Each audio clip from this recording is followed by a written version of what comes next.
केदारनाथ धाम की यात्रा की तैयारियां शुरू कर दी गई हैं और इस बीच पैदल मार्ग पर तैयारियों के तमाम वीडियोस सामने आ रहे हैं, जिसमें ग्लेशियर काटकर रास्ता तैयार करते हुए कर्मचारी दिखाई दे रहे हैं। ये देखिए आप, केदारधाम से लेकर के लिनचोली तक 7 किलोमीटर पैदल मार्ग बर्फ से ढका हुआ है और यहाँ पर बर्फ काट करके, ये एक्सक्लूसिव तस्वीर है, बर्फ काट करके रास्ता तैयार किया जा रहा है।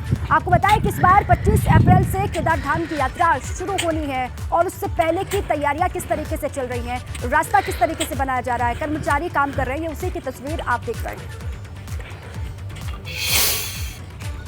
और उधर बद्रीनाथ धाम की यात्रा की भी तैयारियां जोरों पर हैं, मगर बद्रीनाथ हाईवे पर सड़क धंसने की वजह से प्रशासन के सामने परेशानी खड़ी हो गई है। प्रशासन ने सड़क की मरम्मत तो करवा दी है, लेकिन सवाल यह है कि जमीन के अंदर हो क्या रहा है।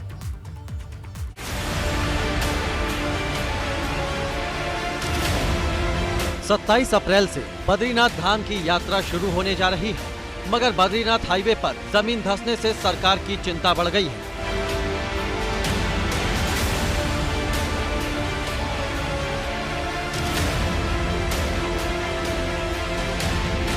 हाईवे पर कई मीटर गहरे गड्ढे बन गए हैं। प्रशासन ने फिलहाल गड्ढे तो भर दिए हैं, मगर प्रशासन की टेंशन कम नहीं हुई है।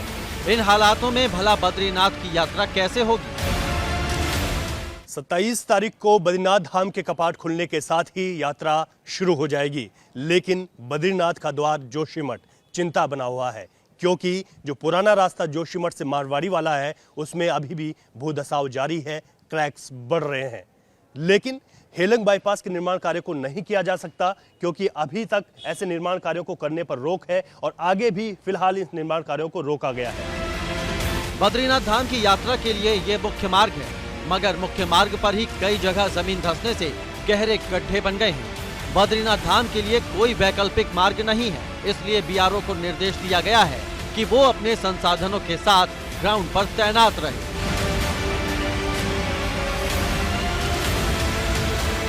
चौड़ीकरण या कुछ ना करें, जो एग्जिस्टिंग रोड है जहाँ पर भी क्रैक्स हैं या कुछ दिक्कत है उसको ठीक कर दें, क्योंकि मेरे पास और कोई दूसरा ऑप्शन नहीं है।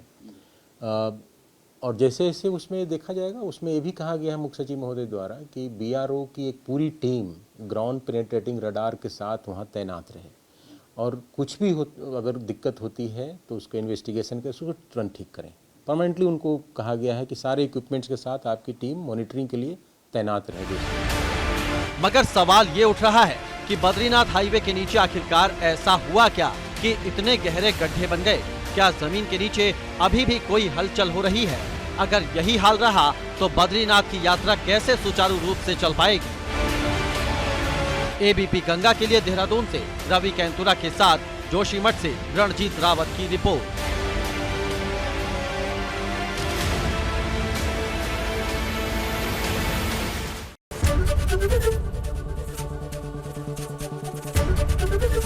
एबीपी गंगा, खबर आपकी, जुबान आपकी।